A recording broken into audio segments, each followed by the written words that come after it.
ಬಯಲು ಶೌಚಾಲಯ ಮುಕ್ತ ಜಿಲ್ಲೆ ಎಂದು ಘೋಷಣೆಯಾಗಿರುವಂತಹ ದಕ್ಷಿಣ ಕನ್ನಡ ಜಿಲ್ಲೆ ಇತ್ತೀಚಿನ ದಿನಗಳಲ್ಲಿ ಬಯಲು ಕಸಾಲಯವಾಗಿ ಬದಲಾಗ್ತಾ ಇದೆ. ಪ್ರತಿ ಗ್ರಾಮ ಪಂಚಾಯತ್ಗಳು ತಮ್ಮ ತಮ್ಮ ವ್ಯಾಪ್ತಿಯ ಪ್ರದೇಶಗಳಲ್ಲಿ ಉತ್ಪತ್ತಿಯಾಗುವ ಕಸಗಳನ್ನು ಸಂಗ್ರಹಿಸಿ ವಿಲೇವಾರಿ ಮಾಡಲು ಕೇಂದ್ರ ಸ್ವಚ್ಛ ಭಾರತ್ ಮಿಷನ್ ಯೋಜನೆಯಡಿ ಅನುದಾನಗಳನ್ನು ನೀಡಲಾಗ್ತಾ ಇದೆ.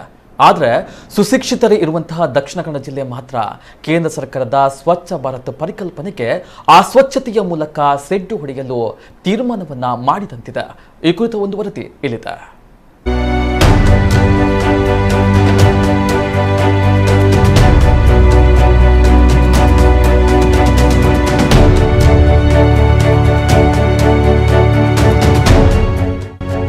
ಕಸ ವಿಲೇವಾರಿ ಇಂದು ವಿಶ್ವದೆಲ್ಲೆಡೆಯ ರಾಷ್ಟ್ರಗಳು ಎದುರಿಸ್ತಾ ಇರುವ ಪ್ರಮುಖ ಸಮಸ್ಯೆಗಳಲ್ಲಿ ಒಂದಾಗಿ ಗುರುತಿಸಿಕೊಂಡಿದೆ.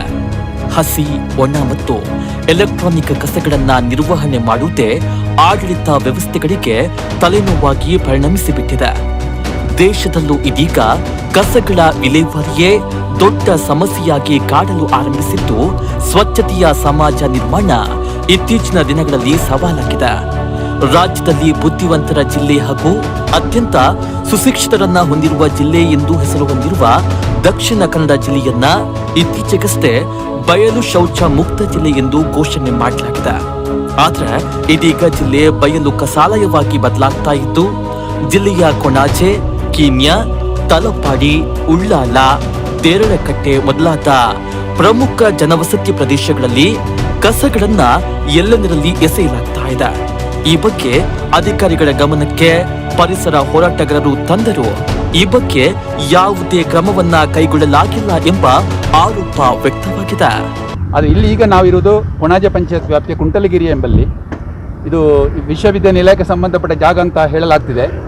ಇಲ್ಲಿ ಊರಿನವರು ಮತ್ತು ಫ್ಲ್ಯಾಟ್ನವರು, ಮನೆಯವರು ಕಸವನ್ನು ಇಲ್ಲಿ ತಂದು, ಪ್ಲಾಸ್ಟಿಕ್ ಸೇರಿದಂತೆ ಎಲ್ಲ ರೀತಿಯ ಕಸವನ್ನು ತಂದು ಒಂದು ಅಗ್ನಿಗೆ ಆಹುತಿ ಮಾಡಿ ಅದನ್ನು ನಿರ್ವಹಣೆ ಮಾಡುವಂಥದ್ದು. ಇದು ಎಷ್ಟು ಅಪಾಯಕಾರಿ ಅಂದರೆ, ಇದೊಂದು ವಿಶೇಷವಾಗಿ ಈ ಪರಿಸರಕ್ಕೆ ಮಾತ್ರ ಅಲ್ಲ, ಪರಿಸರಕ್ಕೆ, ಜೀವ ಸಂಕುಲಕ್ಕೆ ಮಾರಕವೂ ಆಗುವ ರೀತಿಯಲ್ಲಿ ಒಂದು ಮಾಲಿನ್ಯ ಇಲ್ಲಿ ಆಗ್ತಾ ಉಂಟು. ವಿಶ್ವ ಆರೋಗ್ಯ ಸಂಸ್ಥೆ ಹೇಳುವ ಪ್ರಕಾರ ಈ ಪ್ಲಾಸ್ಟಿಕ್ ಹೊಗೆಯಿಂದ ಅಂಗವಿಕಲ ಮಕ್ಕಳು ಹುಟ್ಟುವಂಥದ್ದು, ಅಂದರೆ ಗರ್ಭಿಣಿ ಹೆಂಗಸರ ಹೊಟ್ಟೆಯಲ್ಲಿರೋ ಮಗು ಕೂಡ ಅಂಗವಿಕಲತೆ ತರುವಂಥ ಹೊಗೆ ಇದು. ಸುಟ್ಟರೆ ಕ್ಯಾನ್ಸರ್ ತರುವ ಹೊಗೆ ಇದು, ಜೀವ ಸಂಕುಲ ಮಾರಕ ಆಗುವಂಥದ್ದು. ಇದರ ಬಗ್ಗೆ ಯಾಕೆ ಹೀಗೆ ಸ್ಥಳೀಯ ಆಡಳಿತಗಳು, ನಮ್ಮ ಇಲಾಖೆಗಳು ನಿರ್ಲಕ್ಷ್ಯ ತೋರುತ್ತಾ ಉಂಟು ಗೊತ್ತಿಲ್ಲ. ಇದು ಬಹಳ ಸರಳವಾಗಿ ಇದನ್ನು ಇತ್ಯರ್ಥ ಮಾಡಲಿಕ್ಕೆ ಆಗ್ತದೆ. ಈ ಪ್ಲಾಸ್ಟಿಕ್ ತ್ಯಾಜ್ಯವನ್ನು ನಿರ್ವಹಣೆ ಮಾಡುವ ರೀತಿಯ ಬಗ್ಗೆ ಜನರಿಗೆ ಒಂದು ತಿಳಿ ಹೇಳುವಂತಹದ್ದು, ಜೊತೆಗೆ ಇದರಿಂದ ಆಗುವ ಅಪಾಯದ ಬಗ್ಗೆ ಮನಮುಟ್ಟುವಾಗಿ ತಿಳಿಸುವುದು, ಮತ್ತು ಇರುವಂಥ ಕಾನೂನನ್ನು ಕಟ್ಟುನಿಟ್ಟಾಗಿ ಜಾರಿಗೆ ತಂದಲ್ಲಿ ನಿಜವಾಗಿ ಈ ಕಸವನ್ನು ಬಹಳ ಸರಳವಾಗಿ, ಸುಲಭದಲ್ಲಿ ಇತ್ಯರ್ಥ ಮಾಡಬಹುದಾಗಿದೆ. ಪ್ಲಾಸ್ಟಿಕ್ ಅನ್ನ ಉರಿಸುವುದರಿಂದ ಹೊರಸೂಸುವ ಹೊಗೆ ಮನುಷ್ಯನ ಆರೋಗ್ಯದ ಮೇಲೆ ಗಂಭೀರ ಪರಿಣಾಮ ಬೀರುವ ಹಿನ್ನೆಲೆಯಲ್ಲಿ ಪ್ಲಾಸ್ಟಿಕ್ ಉರಿಸುವುದನ್ನ ನಿಷೇಧ ಮಾಡಲಾಗಿದೆ. ಆದ್ರೆ ದಕ್ಷಿಣ ಕನ್ನಡ ಜಿಲ್ಲೆಯಲ್ಲಿ ಮಾತ್ರ ರಸ್ತೆ ಬದಿಗಳಲ್ಲಿ ಪ್ಲಾಸ್ಟಿಕ್ ಉರಿಸುವುದು ಇದೀಗ ಸಾಮಾನ್ಯವಾಗಿದೆ. ಪ್ಲಾಸ್ಟಿಕ್ನಿಂದ ಹೊರಹೊಮ್ಮುವ ಹೊಗೆ ಕ್ಯಾನ್ಸರ್ನಂತಹ ಮಾರಕ ರೋಗಕ್ಕೂ ಕಾರಣವಾಗ್ತಾ ಇದ್ದು, ಸ್ಥಳೀಯ ಆಡಳಿತಗಳು ಈ ಬಗ್ಗೆ ಗಮನ ಹರಿಸಬೇಕು ಎನ್ನುವ ಒತ್ತಾಯವು ಕೇಳಿ ಬರ್ತಾ ಇದೆ.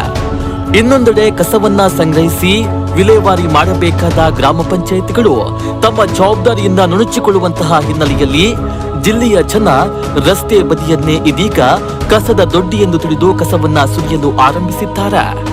ಅದೇ ಇದೀಗ ಸುಟ್ಟು ಹಾಕಿದರೆ ಈ ಥರ ಏನಾಗ್ತದೆ ಅಂತ ಹೇಳಿದರೆ, ನಮ್ಮದು ಅಟ್ಮಾಸ್ಫಿಯರ್ ಏನಿದೆ ಅದಕ್ಕೆ ಹಾರ್ಮ್ಫುಲ್ ಗ್ಯಾಸಸ್ ರಿಲೀಸ್ ಮಾಡ್ತದೆ. ಈಗ ಮರ್ಕ್ಯೂರಿ ಆಗಿರ್ಬೋದು, ಪಾಲಿಕಾರ್ಬನ್ಸ್ ಆಗಿರ್ಬೋದು, ಫ್ಯೂರಾನ್ಸ್ ಆಗಿರ್ಬೋದು, ಆ ಥರದ್ದು.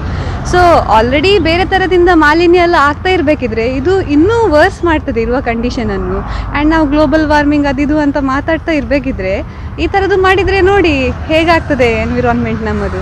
ಇದು ನಮಗೆ ಹ್ಯೂಮನ್ ಬೀಯಿಂಗ್ಸಿಗೆ ಮಾತ್ರ ಅಲ್ಲ, ನಮಗೆ ಮನುಷ್ಯರಿಗೆ ಮಾತ್ರ ಅಲ್ಲ, ಇಲ್ಲಿರುವ ಎನಿಮಲ್ಸ್ ಏನು ಇದೆ ಎಲ್ಲದಕ್ಕೂ ಪ್ರಾಬ್ಲಮ್ ಕ್ರಿಯೇಟ್ ಮಾಡ್ತದೆ ಸರ್. ಸೊ ಇದಕ್ಕೊಂದು ಸೊಲ್ಯೂಷನ್ ಕಂಡುಕೊಳ್ಬೇಕಾಗಿದೆ. ಸಿಂಪಲ್ ಸೊಲ್ಯೂಷನ್ ಏನಂತ ಹೇಳಿದರೆ, ಒಂದು ಪ್ಲಾಸ್ಟಿಕ್ ಆ ಥರದ್ದು ಏನು ನಾನ್ ಬಯೋಡಿಗ್ರೇಡೇಬಲ್ ವೇಸ್ಟ್ ಇದೆ ಅದನ್ನು ಸಪ್ರೇಟಾಗಿ ಸೆಗ್ರಿಗೇಟ್ ಮಾಡಿ ಇಟ್ಕೊಂಡು, ಆರ್ಗ್ಯಾನಿಕ್ ವೇಸ್ಟನ್ನು separate, dry waste, wet waste ಆ ಥರ ಸೆಗ್ರಿಗೇಟ್ ಮಾಡಿದರೆ ಅದು ಇನ್ನೂ ಬೆಟರ್ ಸರ್. ಯಾಕಂದರೆ ನಾವು ಸ್ಟೇ ಆಗ್ತಿರುವಲ್ಲಿ ಆ ಥರ ಮಾಡ್ತಾ ಇದ್ದಾರೆ. ಆ್ಯಂಡ್ ಹೇಗೆ ನಮಗೆ ಗೊತ್ತಿರೋ ಪ್ರಕಾರ ಮಹಾನಗರ ಪಾಲಿಕೆಯವರು ಹಾಗೇ ವೇಸ್ಟನ್ನು ಅಕ್ಯುಮುಲೇಟ್ ಮಾಡಿ ತಗೊಂಡು ಹೋಗ್ತಿದ್ದಾರೆ. ಸೊ ಮೇ ಬಿ ನಾವು ಆ್ಯಸ್ ಇಂಡಿಯನ್ಸ್, ನಾವು ಆ್ಯಸ್ ಸಿವಿಲಿಯನ್ಸ್, ನಾವು ಇದನ್ನು ಎಲ್ಲರಿಗೆ ಒಟ್ಟಿಗೆ ಹೀಗೆ ಮಾಡಿ ಅನ್ನೋದಕ್ಕಿಂತ ನಮ್ಮದನ್ನು ನಾವೇ ಆ ಥರ ಸಪ್ರೇಟ್ ಮಾಡಿ, organic waste, wet waste, dry waste ಆ ಥರ ಸಪ್ರೇಟ್ ಮಾಡಿ ಇಟ್ಕೊಂಡ್ರೆ ಅದು ಇನ್ನೂ ಬೆಟರ್ ಸರ್. ಪ್ಲಾಸ್ಟಿಕ್ ಕಸವನ್ನ ಸುಡುವುದರಿಂದ ಮನುಷ್ಯನ ಆರೋಗ್ಯದ ಜೊತೆಗೆ ವಾತಾವರಣದ ಮೇಲೂ ಇದು ಕೆಟ್ಟ ಪರಿಣಾಮವನ್ನ ಬೀರುತ್ತದೆ. ಪ್ರಧಾನಿ ನರೇಂದ್ರ ಮೋದಿ ದೇಶದ ಸ್ವಚ್ಛತೆಗಾಗಿ ಹಲವು ಕಾರ್ಯಕ್ರಮಗಳನ್ನ ಜಾರಿಗೆ ತಂದರೆ ದಕ್ಷಿಣ ಕನ್ನಡ ಜಿಲ್ಲೆ ಮಾತ್ರ ಅಸ್ವಚ್ಛತೆಯ ಮೂಲಕ ಈ ಕಾರ್ಯಕ್ರಮಗಳಿಗೆ ಸೆಡ್ಡು ಹೊಡಿತಾ ಇದೆ.